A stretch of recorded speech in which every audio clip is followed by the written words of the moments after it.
Episode number 4. Welcome back to the Glutes&Giggles podcast. Woo! So today we're going to be touching on fitness myths. That's the word. So things that we see people do in their fitness journeys. And that we have done. And that we have done, yeah. The mistakes people make, basically. That We got there in the end. we don't think you should do. So let's kick it off with the beloved 1200 calorie diet. Oh yes, the 1200 calorie diet. We've all been there. This is my fitness pal's fault. It's a liar. Also, an are we allowed actress. are we allowed to say that? Because will we get a lawsuit? Get the fuck out. So I think for like 99.9% of women, that's what they get put on. Yeah, so When I've you're actually into- had clients come to me and they've had coaches in the past. Oh, what calories were you on? Do you mind me asking? Whatever. 1200. What? Yeah. No. For some people, obviously, like when I was at the very knee deeps of my cut 1 week before photo shoot prep. Totally But understandable. we have to remember that I am 5'1" Yes. and was weighing 53 kilos. So if you are, a 70, And you did not cut at 1200 the whole time. No, not it the was whole 1 or time. 2 weeks. So if you're a woman who's much taller than me, which most people are, Suck and it, if you are, 80 kg, you don't need to be on 1200 calories. I think this number stems from coaches maybe knowing that their clients aren't following the calorie plan, so they try to cut them lower to try and create a bigger deficit with the discrepancies that are going on. Yeah, which if is a lot I'm of it. totally honest with you, if you think you're eating 1200 calories and you're not losing weight, you're not using 1200 calories. No, you're not. You're eating far, far You're more probably than eating that. 2000 plus. Yes, definitely. Sorry, but not sorry, because stop lying and put it in properly. Yeah. And it is a lot of the time I find it's like you're not even aware of like the picky nibbly bits, like specifically mums as well, because if like a kid doesn't finish a slice of pizza on You'll the be eating plate, that you'll be chicken eating nugget. it. Or the chicken nuggets. Chicken nugget, or you the will ice be going into your cream, mouth. Or the sweeties that's left in the packets. Like we think we're like human hoovers and we don't want food to go to waste. And often that's how we've been brought up. So it's like you must finish what's on the plate. It's like the milks and stuff. I forgot to weigh my milk the other day and I had like 2 coffees and a tea. Yeah, probably not the best, but it's fine, isn't it? Yeah. And I actually did not track around 200 calories. Yeah. Imagine doing that, and that's just a minor thing. Imagine if there was other things throughout the day that I didn't track. That's probably like 500 calories plus. That is simply enough to take you out of your deficit and not lose weight. And then you're like, oh, calorie deficits don't work for me. No, they do. You're just shit at them. Yeah. To be honest. A good starting point's always, I think, like your body weight in pounds times 10 or 11. Start there. Yeah, but then it also does depend on like your activity level. If you're not going to the gym, if you're not doing any workouts, or you're lifting 2 kg weights from home, these sort of like numbers sort of, okay, you should do, 1 pound of what it is, or, times your body weight. But it depends, isn't it? Yeah, so you would stick at a number for around about 2 weeks. If there's no movement and you have been hand on heart, swear on a loved one's grave, whatever you want to say, doing it, then after 2 weeks, you then up the activity or you drop the calories. Yeah. That's your options. And that's why sometimes, like, if you need to adapt a client's plan, they can think, oh, like, am I doing something wrong? Like, am I being punished? And it's like, no, we just, when you first start, need to understand, set a starting point, and then we have to make adaptations from there. Yeah. And then once you start to lose more weight, it becomes harder. So we need to push harder, drop the calories further, increase the activity more. 100%. I try and keep the calories at a really good baseline with my clients, and then maybe use cardio as like a variable when their weight loss is slowing down.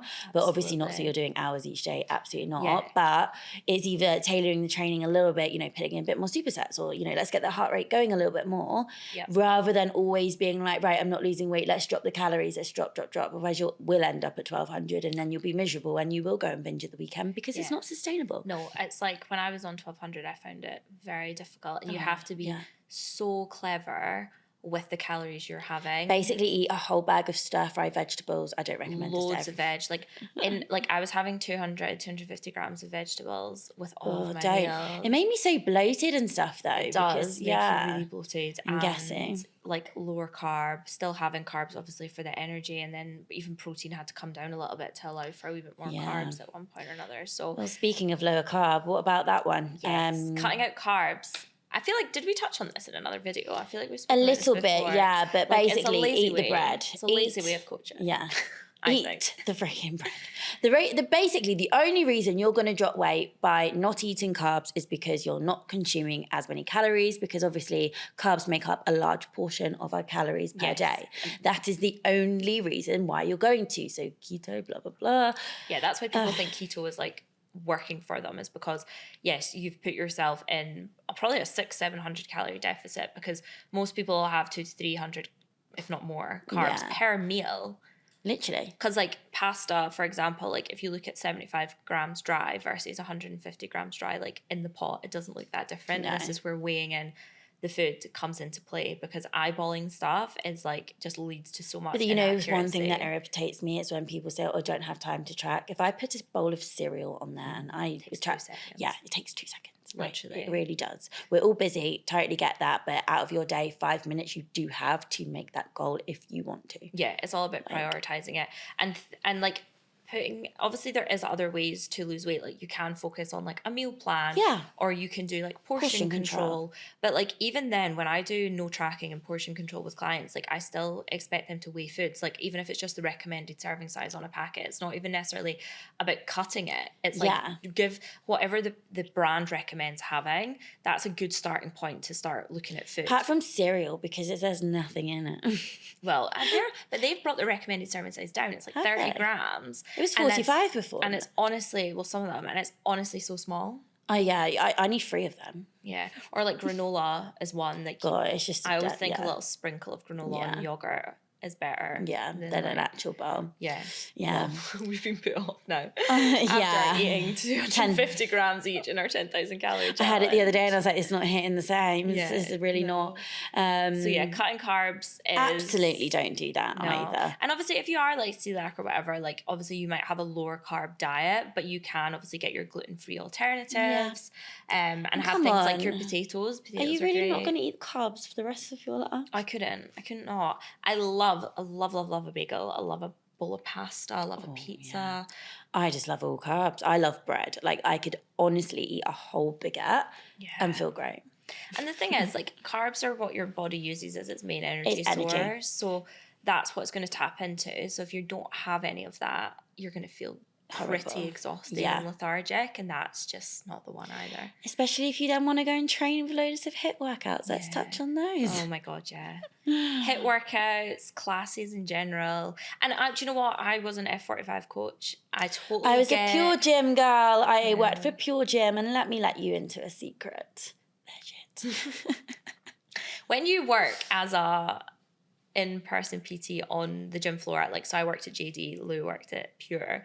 You basically I don't know if people know this, you don't get paid. So you have to work 15 hours for free a week in order to get free rent to PT there. No, we still had to pay rent as well. Oh, I never. It was something like, can't quote me on this, it's still like £300 and working for free just so I could PT and actually earn my first little bit of money and then do classes each week. Mm-hmm. So if you think about it, if you're wanting this amazing result, you got to sometimes remember these PTs who are doing the classes, we don't get paid for it. So are we going to put in that much effort? Well, because people used to say to me, JD, how good my classes were. So did I, to be fair. And it's because I put effort into it because it was a way to obviously get to know people, get new clients. But some of them do not. Some of them do not. And it's they literally rock up 5 minutes before, put five exercises together, do 30 seconds on, 30 seconds off, and that's your workout.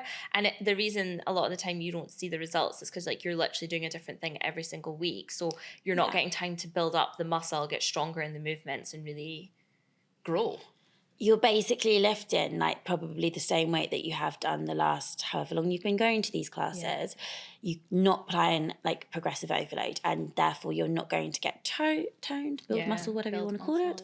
Yeah. Get bulky, as people say. And if you're not going to apply progressive overload, you're not going to do that. Therefore, you're not going to build your metabolism up, which means you're going to be struggling at these low calories for a long period of time. And then you're going to wonder, why am I looking in the mirror and I'm not seeing any changes? The scales may be going down a little bit, but you're not going to see real good definition, toned stomach, that kind of stuff.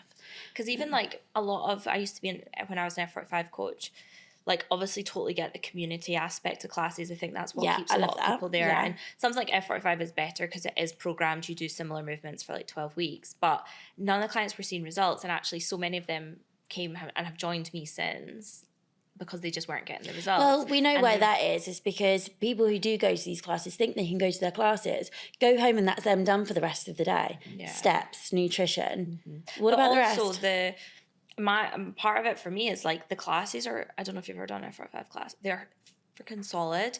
And your hunger levels when you're doing that much high intensity go through the freaking roof. So you're ravenous because it's such high intensity, and then you end up overeating. I find that's like quite a cycle with these classes as well. Yeah, like when I used to warm up on the treadmill, like when I wasn't like a PT and stuff, I used to warm up on the treadmill for 30 minutes, go and do a pure gym class, maybe finish with a bit of abs and then leave. I would have done a hell of a lot of cardio, because these classes are mainly cardio, even if they promote themselves as strength. They're basically cardio because you're doing circuits or whatever it is, right? Mm-hmm.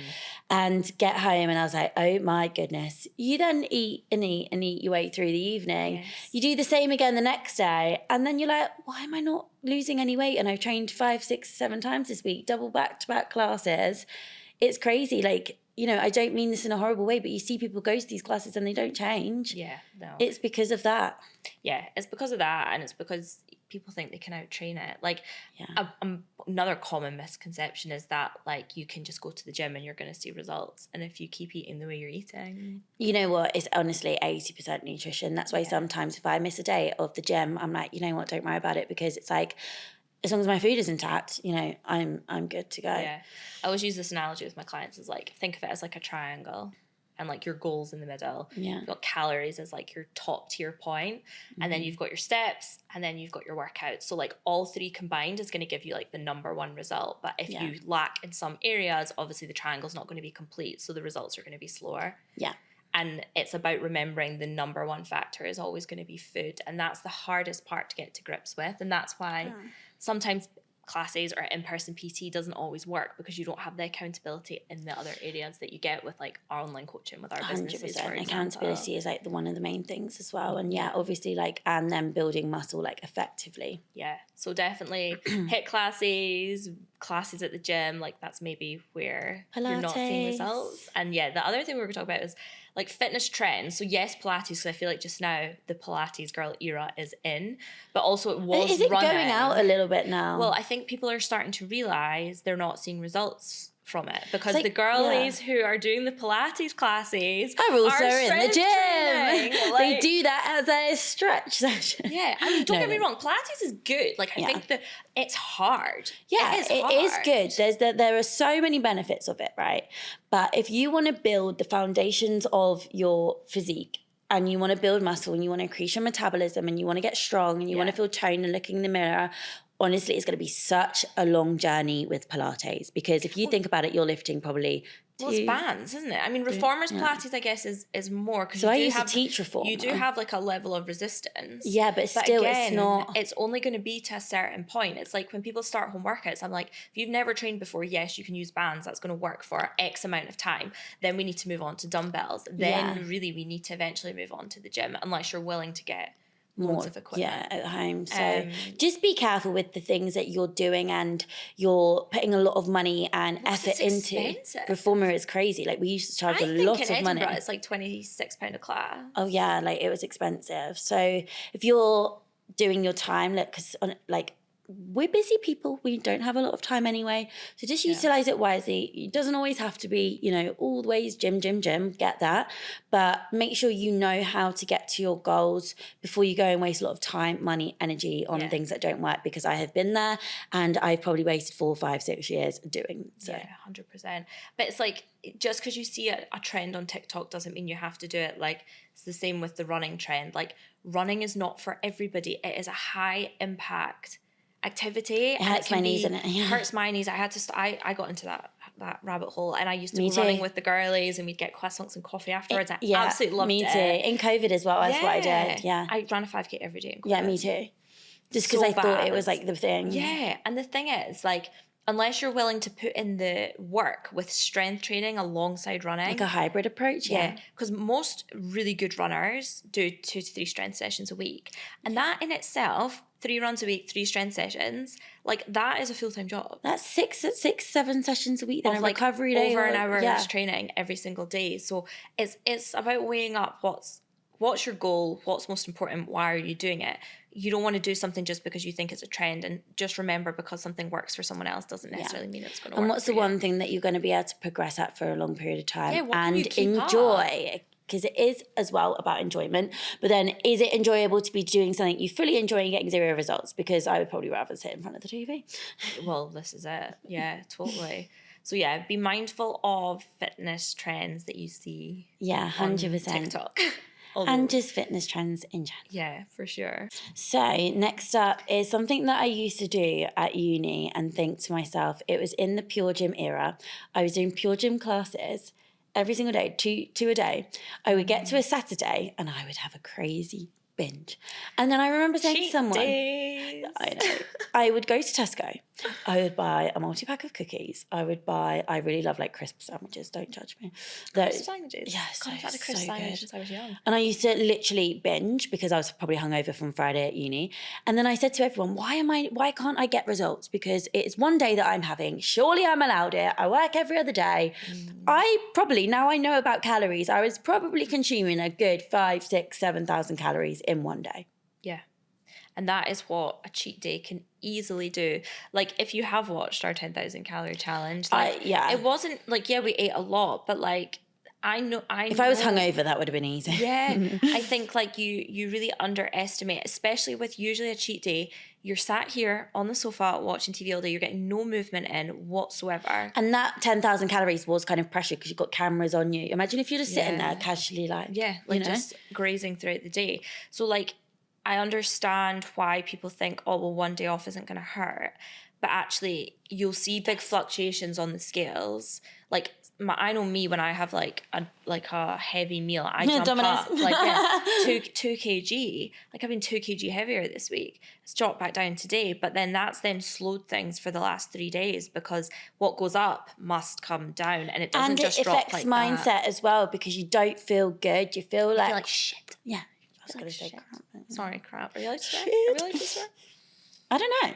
Well, we have, So yeah, cheat days are a myth that you can enjoy them and still lose weight. Instead, what I do with my clients, I'm like, have it in moderation. Like, just have a cookie during the week if you want a cookie. Have a McDonald's, but get the 6 nuggets and chips instead of the, quarter pounder, 6 nuggets, mozzarella dippers, McFlurry, one of my clients said to me, oh, I'm really craving like a cheat day. I really just want to eat like 20 donuts.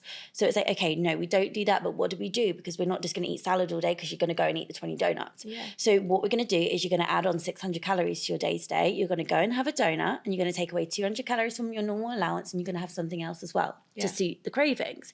And that's what it's all about. It's like, if you crave something, go and have it, bump your calories up a little bit, but you don't then need to think, fuck it, I'm not doing it, and then you're going to have 3, 4, 5,000 more than the 600 that you've just given yourself because you're human. Yeah.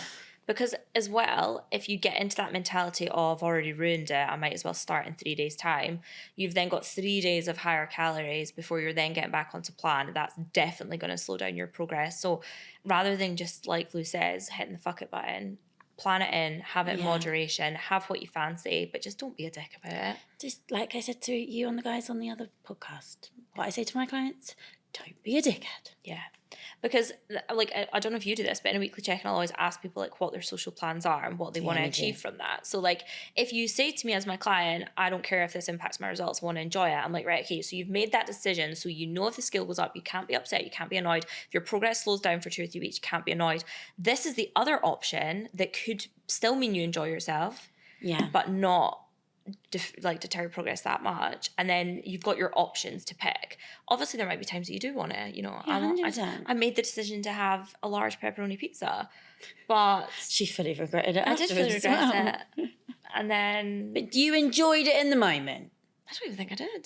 It's too drunk to fully. But you were sitting on your bed like. The only good thing, I guess, I was so full that entire day that I didn't eat until my dinner because I was stuffed. Absolutely. Well, it's because you basically ate it in the morning because it was 5 a.m. I had a pizza for my breakfast. No, but so cheat days, fitness myth. Put them in the bin. Do them. Don't do them. Enjoy everything in moderation. Yeah. And then our last one, which is one of my, not favourites, but kind of because I was a very shy girly growing up in the gym. We'll finish off with the gym one today. It's just about like being embarrassed like in the gym. Like, yeah, don't let embarrassment stop you from getting to where you want to be. And this isn't a myth. This is obviously a real thing. But I guess the myth would be people are not looking at you in the gym. That would be what the myth is. People do not care what you are doing in the gym. Men are more busy looking Grunting. looking at themselves. Their little shorts up to see their quads and in their selfie. Or their little strappy vests. They're rolling their sleeves up to see the shoulder pump. With no shoulders. No, but even if they have got very nice arms, no, they are probably dickheads. Anyway, that's going off very off topic. Far too off topic, but I get it. I mean, and I think we can more so talk from experience now. Our gym is full of dickheads. Of very attractive men. They are very beautiful. Very beautiful. And like, but I initially did feel intimidated going in by myself, but it hasn't put me off. I just go in, I follow my plan, I keep my head down and listen to my music. So when she hadn't moved here yet, and then I went into the gym by myself, and then I felt a bit nervous. Like, it's still normal. We said this in the other one, didn't we? But now I've done it like quite a few times. I would actually go in there by myself now and feel I'm totally fine. Well, maybe it depends who's in there. Saturday I was fine. Yeah, I was absolutely grand. It's just because if there's people in there, like as a girl, right? If you think you fancy someone or whatever it is, you know, you've always got the gym crush. We all know that. You've all got one. I have. No, I haven't. Have you? Yes. Oh, have we got the same one? The guy who lives here. Can you not? He's fit. He is. We don't know his name or anything. No, but he's very nice. Anyways, but yeah, basically they're busy as well. They're not looking at you. You think they're staring at you the whole time that you're in there. They're not. Just get your dumbbells, go in the corner if you feel a little bit silly, work your way up and just put your headphones in and just think to yourself, everybody has been in this situation before and you'll be absolutely fine. But if you give up as soon as you start feeling like shy, anxious, not confident, it's going to be a very long journey. Yeah. Keep freaking going and you will get that. An analogy I always use with my clients is like, you know, if you went to a party all by yourself and you didn't know anyone, you'd feel like an absolute lemon. So like, you feel like that in the gym because it's a new environment, you don't know anyone, you don't know what you're doing, but then you just have to start mingling, aka start doing your workout and just focus on that. And it gets better in time. The more times you do something, the more comfortable you feel at it. So you have to push through that initial friction and do it anyway. And then that's where you start to feel comfortable. It's the only way to start feeling comfortable. Or I had another one, is just imagine everybody's naked and they all look like idiots and then you'll feel absolutely fine. That's an interesting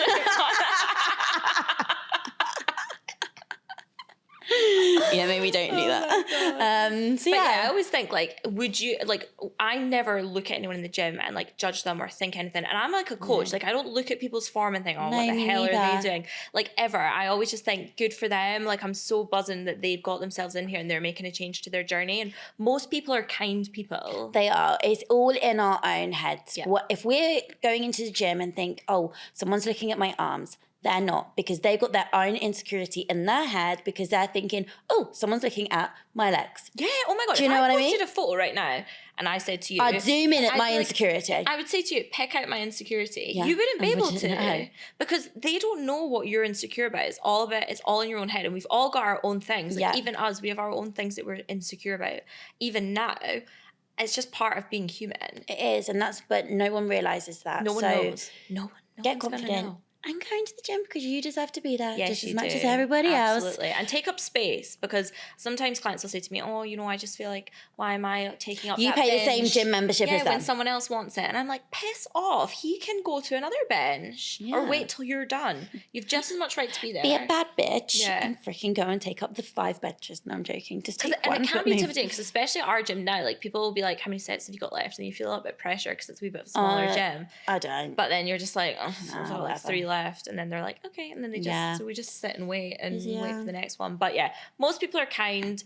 Don't let you thinking people are staring at you put you off going to the gym, because I promise you, you're not that important in their life as well. I'm sorry, but you're not the main character in this random stranger's life. They're focusing on themselves. Yeah. So get into the gym, push yourself out your comfort zone, and I promise you it will get better in time. Yes, well, I hope you enjoyed. Yeah, I hope this has been helpful in debunking some of the common fitness myths. If you have any other ones you want us to go through, drop them in the comments below. Make sure you like the video if you are watching on YouTube, subscribe to the channel. And then watch our other YouTubes as well. Yeah. And we'll catch you in episode 5. Thanks, guys. See you later. Bye.